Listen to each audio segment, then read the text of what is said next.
Bonjour à tous, on va voir aujourd'hui pourquoi est-ce que tu es peut-être amoureux de la mauvaise personne. C'est un exemple qui est typique en coaching. J'entends des histoires qui sont affreuses, j'entends des couples qui n'ont pas de respect, dans lesquels il y a beaucoup de disputes, il n'y a quasiment pas d'avenir commun, ce sont des toutes petites relations qui n'ont rien donné, il y a un quotidien qui est difficile et ensuite une séparation. L'évidence voudrait que ces deux personnes se séparent, pour le bien de tout le monde. Sauf que, devant cette évidence qu'il faut fuir, les personnes me disent « c'est cette personne que je veux sur Terre.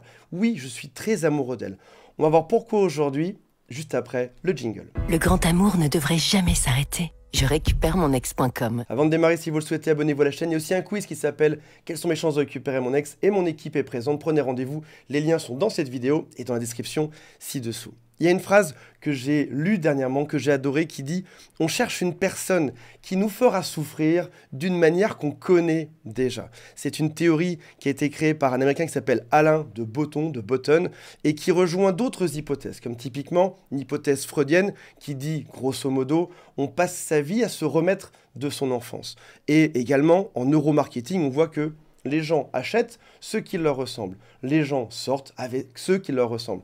Vous avez probablement déjà vu dans la rue deux personnes qui ont exactement le même physique et qui sortent ensemble. Ils sortent ensemble parce qu'ils ont des similarités. Tout petit, on va passer beaucoup de temps avec nos parents, probablement une vingtaine d'années en tout.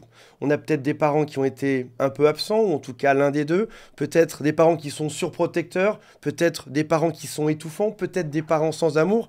En tout cas, lorsqu'on devient adulte, on rencontre un jour une personne qui correspond à quelque chose qu'on a déjà vécu dans notre enfance. C'est un schéma qu'on connaît par cœur. Et là, on se dit, ce schéma, je le connais, je peux rentrer dedans. Je peux m'adapter facilement à ça parce que je reconnais tous les codes de conversation. Comme c'est facile, comme c'est extrêmement simple, on va en tomber amoureux. L'être humain achète ce qui lui ressemble. Et inconsciemment, on se dit, cette personne me met dans un schéma connu, j'aurai du bonheur, mais également du malheur, exactement comme dans mon enfance, exactement comme je connais. Donc plutôt que de se dire, je devrais trouver une personne qui me rendra heureux, quitte à énormément changer de style, on va plutôt se dire, je vais trouver quelqu'un qui a un schéma que je connais déjà. Au final, on est dans une relation qui peut être tyrannique, et là on se dit, ça, c'est parfait, je sais exactement comment gérer ce genre de choses. Une relation sans amour, parfait, je vais me battre à fond pour que l'autre m'aime. Une relation avec une personne qui est fuyante, génial, exactement comme ma mère, exactement comme mon père. Une personne qui est absente, parfait. J'ai vécu ça pendant des années avec l'un des deux parents. Une relation où je dois tout donner et j'aurai aucun amour, je connais ça par cœur parce que je l'ai vécu.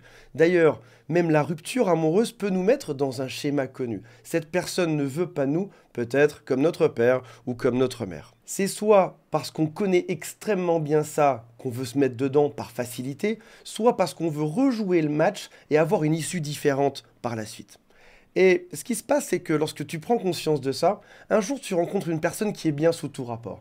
La personne qui est parfaite pour toi, qui a tout. Une personne qui est belle, une personne qui est intelligente, une personne qui prend soin de toi, une personne qui te dit qu'elle t'aime. Tu passes un peu de temps avec cette personne et quand tu ressors des rendez-vous amoureux, tu te dis « Ah non, c'est pas cette personne-là. Non, non, je sais pas, il n'y a pas le truc, je me sens pas attiré par elle. Ou alors je m'ennuie, ou alors désolé, il n'y a pas exactement ce que je cherche chez les autres. » En réalité, c'est juste que cette personne ne te remet pas dans un schéma de douleur que tu connais. Et là où c'est intéressant, c'est qu'il y a aussi quelque chose qui est transgénérationnel. C'est-à-dire que ce que tu vis là, dans le type de personne que tu recherches, probablement que tes parents l'ont recherché aussi. Peut-être que tes grands-parents également, et que tes enfants le feront également. On arrive donc dans cette relation qui est délirante, où on souffre de la manière dont on connaît, et là on va faire quelques grosses erreurs. Parce qu'on connaît ce schéma, parce qu'on sait que l'autre nous ressemble, on se dit que l'autre doit savoir exactement ce qu'il y a dans notre tête. Un peu comme nos parents le savaient. Ça veut dire que parfois, on va bouder. Pourquoi est-ce qu'on boude? Juste parce que l'autre devrait savoir ce qu'il y a dans notre tête sans même communiquer avec ça. Ça devrait être évident qu'il faut se comporter de telle manière avec moi. Ou que je pense ce genre de choses sans même que j'ai une seule phrase à dire. Également, on va anticiper ce que l'autre pense sans même lui poser de questions. La solution, lorsqu'on a accepté l'idée qu'on allait trouver une personne qui nous ferait souffrir comme dans notre enfance, c'est de communiquer mieux pour faire comprendre à l'autre ce qu'on pense au fond de nous.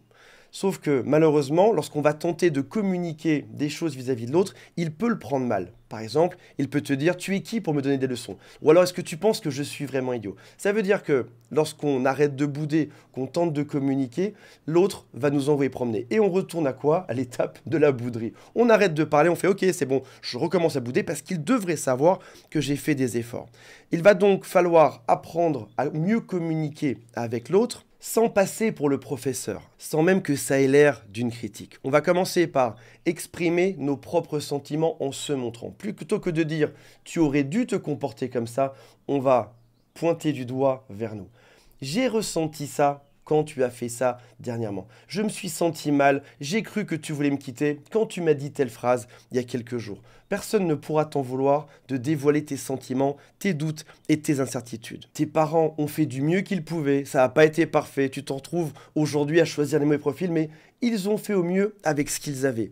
Maintenant, c'est à toi de transformer cet héritage pour pas que déjà ça se reproduise chez toi, ni même chez tes enfants par la suite. Alors il faut savoir que malheureusement, tu ne changeras pas de profil. Même si tes amis te le disent, même si tes parents te le disent, même si ton coach te le dit, tu vas rester sur ce type de personnalité. C'est elle dont j'ai besoin dans ma vie. C'est lui que j'aime plus que tout au monde parce que ça fait résonner quelque chose d'étrange chez moi. Par contre, il y a quelque chose que tu peux changer.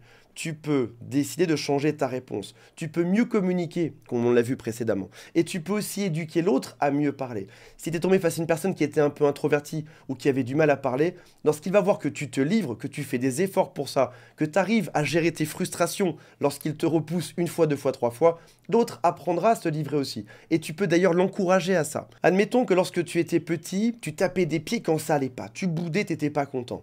Aujourd'hui, tu es adulte. Tu peux te comporter différemment. Tu as un degré de latitude pour modifier ton comportement et ta façon de parler aux autres. Aujourd'hui, tu peux te battre pour trouver des compromis, pour mieux communiquer, pour faire que l'autre s'ouvre à toi enfin. Et tu verras qu'au final, ce sera un cercle vertueux. Voilà mes amis, j'espère que ça vous a intéressé. Je vous rappelle qu'il y a le quiz qui s'appelle « Quelles sont mes chances de récupérer mon ex ?» et toute mon équipe qui vous attend si vous souhaitez parler de votre situation particulière. Salut à tous, bye.